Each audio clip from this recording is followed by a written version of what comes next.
Друзья, всем привет. Вот Германия пытается стать менее привлекательной для просителей убежища, для потенциальных просителей убежища, которые только планируют попасть в Германию, да, еще сидят у себя дома.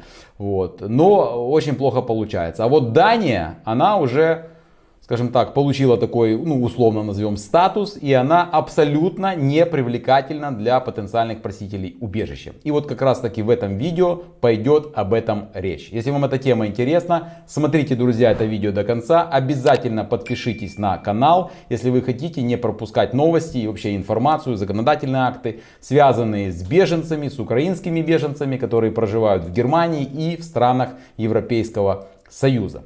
Итак, власти Германии уже много лет понимают, что потенциальные просители убежища стремятся попасть в Германию. Почему? Потому что Германия в первую очередь их привлекает социальными пособиями, социальными правами, которые она предоставляет людям, нуждающимся в убежище, да, а также своим уровнем жизни и вообще отношением властей, чиновников к этим самым потенциальным просителям убежища. Оно очень хорошее, скажем так, человеческое, соблюдаются права, свободы и так далее.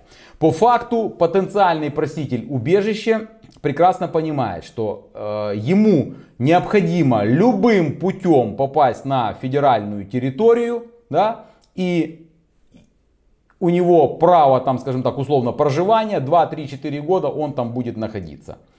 Причем попасть он может и в холодильной камере, где-то в бусе там едет, да, или завернутым в ковер, или там битком набитым в каком-то тоже автомобиле, как мы часто видим, передают немецкие средства массовой информации о том, что полиция задерживает там фуру, открывает морозилку, а там, значит, вместе с тушами висящими беженцы находятся, да, там нелегалы, там, или там в ковре завернуты и так далее. Я снимал об этом тоже видео. То есть разницы никакой нет. Главное попасть ногой, встать на территории Германии и все. И полицейским сказать, что я приехал в Германию, буду просить убежище. Все. Вот это главная задача. И ему даже если будет отказано потом в будущем, в дальнейшем немецкими властями предоставлении убежища, он все равно, там есть в Германии моменты, есть пути и способы. Даже в такой ситуации все равно человек может оставаться на несколько лет и проживать. И при этом он будет все равно получать социальное пособие там, и так далее. Все остальные плюсы. Об этом уже все знают. Об этом уже передается, скажем так, эта информация из уста в уста. Значит, и поэтому я же говорю, что много очень людей из неблагополучных стран строят планы, как попасть именно в Германию. Федеральное правительство, конечно же, тоже немецкое не сидит сложа руки, пытается, значит, этот процесс остановить миграцию, остановить беженцев, борется с нелегальной миграцией и сделать Германию менее привлекательной. Ввели специальную платежную карту для беженцев. Я очень много в своих видео посвятил этой теме. Эта карта была уже все анонсирована и сказано всеми представителями федеральных земель, что эта карта везде уже внедрена в каждой федеральной земле. Значит, с этой карты можно снять до 50 евро в месяц на одного взрослого беженца. Да? Значит, плюс мы видим, что с 16 сентября 2024 года по всей сухопутной границе Германии введен пограничный контроль, то есть идет досмотр автомобилей. Там очень часто задерживают нелегальных мигрантов и контрабандистов, которые их пытаются провести без документов нелегально на территорию Германии. То есть все мы это видим, то есть Германия старается. Но, к сожалению, эти все попытки, они приносят, конечно, результат, но все равно Германия как была привлекательной, так она и остается. И все равно, даже невзирая на эти все препятствия, которые создает немецкое государство вот этим потенциальным просителям убежища, они все равно продолжают ехать в Германию, их там задерживают, отлавливают, они едут и едут. И пока они будут ехать и в будущем, и в 2025 году, пока не поменяется, я так думаю, политика. Это касается не только Германии, это касается в принципе всех экономически развитых государств. Да? И они попадают тоже в Европу. Каждый год в Европу прибывают сотни тысяч нелегальных мигрантов, о которых государства-члены вряд ли смогут позаботиться или даже интегрировать их. Дело в том, что в Германии большая проблема — это параллельные общества. Я об этом тоже снимал видео, и это целая проблема, которой уже очень сильно заинтересовались эксперты в сфере миграции немецкие. Почему? Потому что столько много беженцев, что уже эти беженцы не интегрируются, они не хотят интегрироваться, они получают социальные пособия, они живут своими уже коммунами, создали там, да, вот в городах крупных, например, в Германии, значит, и они там свои законы, свои порядки, свои обычаи привезли из стран происхождения, и там они эти все свои порядки, скажем так, соблюдают. Помимо немецких законов, понимаете? То есть они не учат язык, они не работают, там не работают женщины и так далее.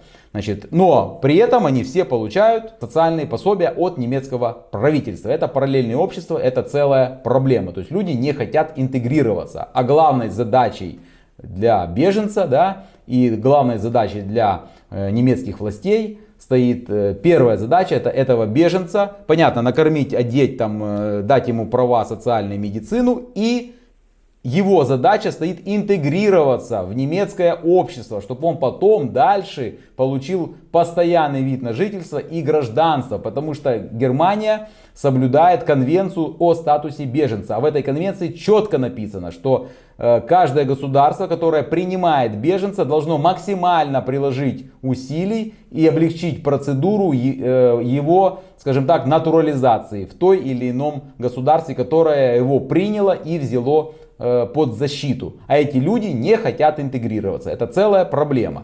Но на севере Германия граничит с Данией. И Данию потенциальные просители в Данию не стремятся попадать. То есть они ее не рассматривают. Хотя это тоже экономически развитая страна.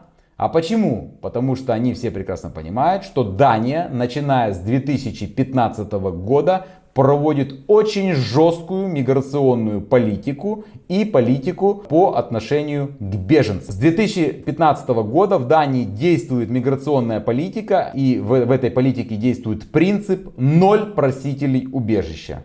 Что сделали власти Дании, чтобы Дания перестала быть интересной для потенциальных просителей убежища? Первое. Пособия беженцам были сокращены до минимума. Второе. Максимально те беженцы, которые там находятся, максимально выходят на работу. То есть датчане с ними не цацкаются. То есть всех на работу. Даже не знаешь ты язык, не знаешь, на работу. Они там все работают.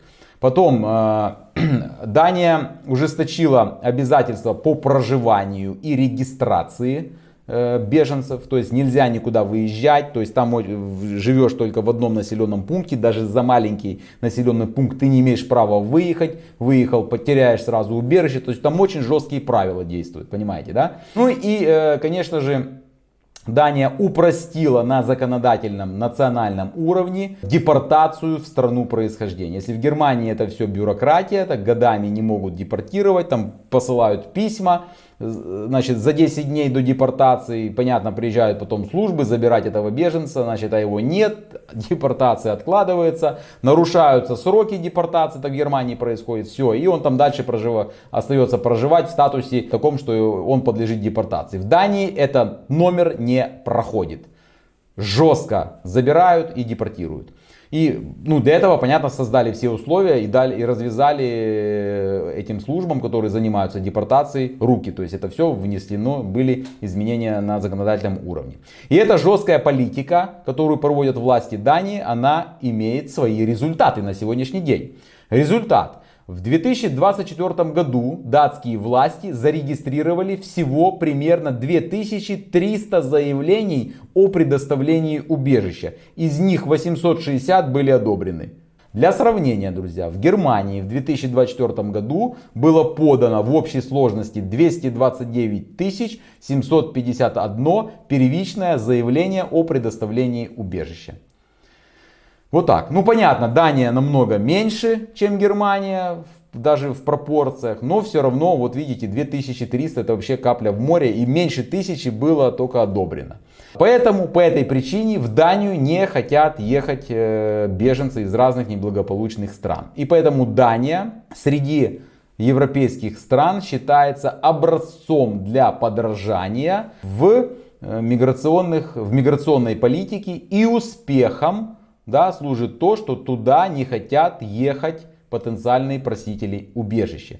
И многие немецкие политики, они уже давно призывают, давно пытаются поменять, давно пытаются, скажем так, изменить законодательство, внести какие-то там законодательные процедуры, чтобы поменять эту политику и сделать, ну, по крайней мере, политику миграционную Германии похожую на ту политику, которую проводят датские власти, начиная с 2015 года. Но пока, к сожалению, это все очень медленно, это все очень, скажем так, не получается у Германии. Но вот у Фридриха Мерца будет в 2025 году шанс, я так думаю, потому что будет большинство в парламенте, если коалицию сделают, вот поменять это все. И то, что он обещал, жесткую борьбу с нелегальной, в первую очередь, миграцией, все это осуществить. Ну, посмотрим, как это все будет получаться.